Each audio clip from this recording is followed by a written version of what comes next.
Matt. I don't work in publishing. I am a managing director of Google in the UK and Ireland, and my job is to help consumers and businesses in the UK get the most out of the internet. Is that enough? We can come back to that. Morning everybody. Tim Brooks from The Guardian. I think you know our business, as indeed you know Matt's. I guess where we are at the moment, we're in a good place, I think, digitally. Digital advertising revenues are up over 50% in the first half of our financial year. We are one of the 18 most linked to websites in the world. We're seeing growth in mobile in triple digits at the moment in terms of audience. We have about 2 million visitors a day to our site, and we're logging about 10 comments a minute on the site. So we're feeling quite content, not frog-like, but quite content about where we are. What we're worrying about, and I hope we can talk about this morning, is we're thinking a lot about mobile. We're thinking a great deal about apps, and we're thinking a lot about platforms. Those are the things on our mind at the moment. Hi there everybody, my name is Stephen Myron. I'm CEO of Global Radio. We own a number of radio stations, some of them hopefully you'll be familiar with, brands like Capital, Heart, Classic, LBC. So similar to Matt, I'm not in the publishing space, I'm in the broadcasting space. Unlike Tim, I won't give you a presentation on Global. Suffice to say that having worked 20 years also in the newspaper industry, I understand some of the issues that are going on there. From the radio's perspective, fortunately we're not on a burning platform, we're actually on a very stable, secure one. I'm CEO of Future Publishing in the UK. We produce more than 80 magazines all around hobbies and passions. These are successful and profitable magazines and already have a global reach. For us, the big challenge is now exploiting the new digital possibilities that are opening up.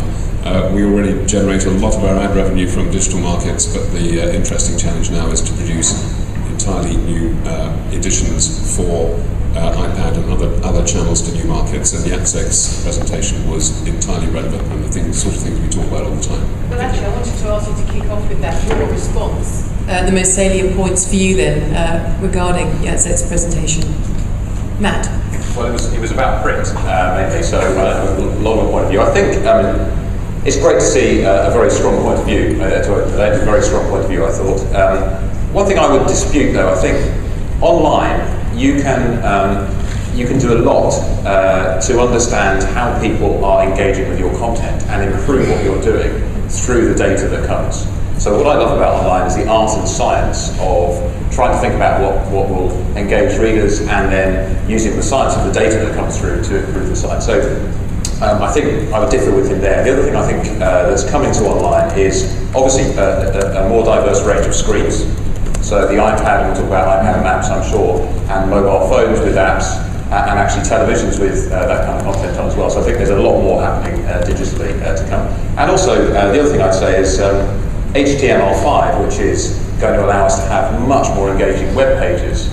So I think, if I were Jacek, I'd be looking into HTML5 big time, because I think that is going to be a way in which we can make content hugely more engaging online. So I'd say there's a lot more data, there's a lot more flexibility, there's a lot of work to do to experiment. You're a very creative company, so perhaps more used to that, but picking up on that point about designers and perhaps being given their head a little bit more, you would agree with that, I presume?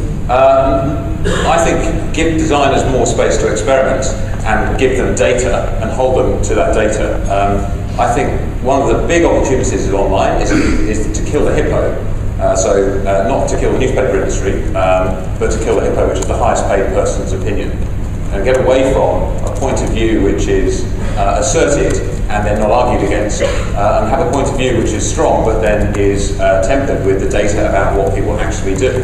And I think the best online sites are doing that stuff all the time. We test all the time our results pages. We tested 40 different shades of blue for our links to see which ones got people to the site they're looking for quickest. And so any pure online business does that all the time, and I think newspapers need to do that, or publishers need to do that a lot more. Tim?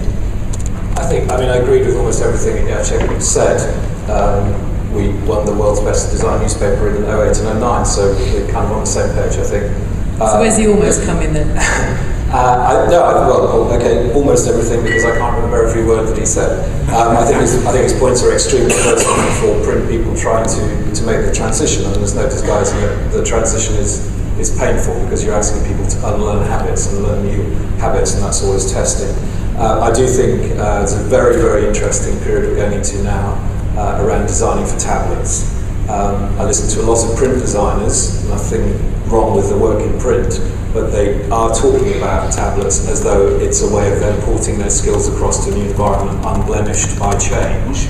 And I think we're in a stage with tablets that radio was in when people used to wear evening dress to read the news on the radio. I don't think we've learned the language of tablet design yet, and it'll be very interesting over the next 2-3 years to see how things move.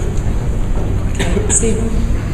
I would absolutely concur. I think the R2 formula, I actually think it's probably a stage before that. Actually, I question whether it's not about designers, it's about developers. I think you look at the sort of the infrastructures that many businesses inherited in the digital space. Content management systems very poor, and I think there's some legacy issues that come from that. So I actually think, my challenge would be, I don't necessarily subscribe it's all designers. I think some of the big issues that some of the newspapers have has been on the development platforms that they're based on. Mark? It chimed completely with the discussions we have across the publishing groups in future.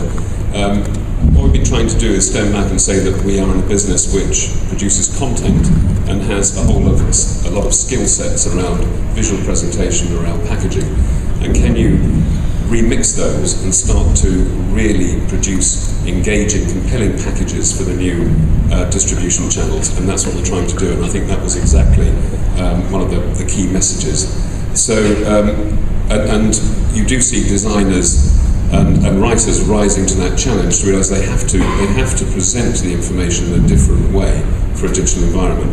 The iPad is a breakthrough. It is, I agree, it is black tie still in reading the news, because it's the first step in clearly what is going to be a very fast growing channel to markets.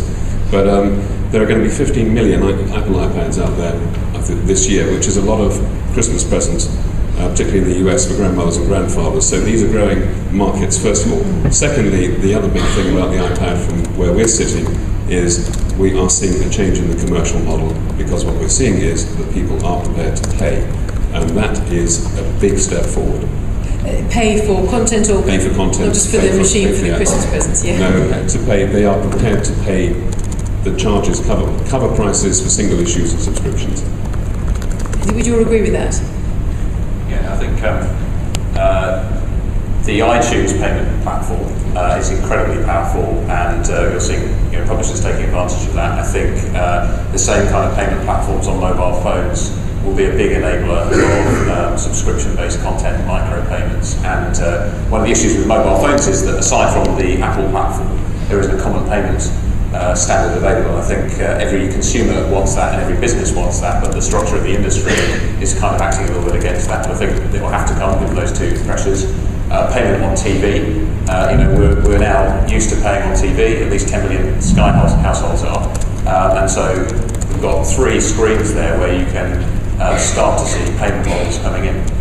May not be tomorrow, may not be next year, but I think over time we'll see the advent of a much broader range of ways for consumers to pay for services. I think a couple of observations about payments on the tablet. I think that's absolutely right. I mean, iTunes platform is a platform that people are used to paying through and are comfortable paying through. That's why we sell our iPhone app rather than give it away for free. That's one reason why we do so. I'm very wary at the moment of extrapolating from what we've seen in the very few months that the iPad's been around.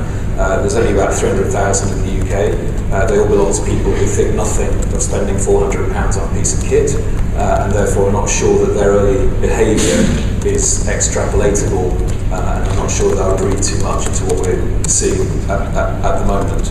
I think the other trend that's observable right now is that you're getting these emergent aggregator plays, where people are saying actually it's a real hassle buying lots of different things through iTunes or through wherever. Apple have said that they are looking at a an aggregated platform for news-type content.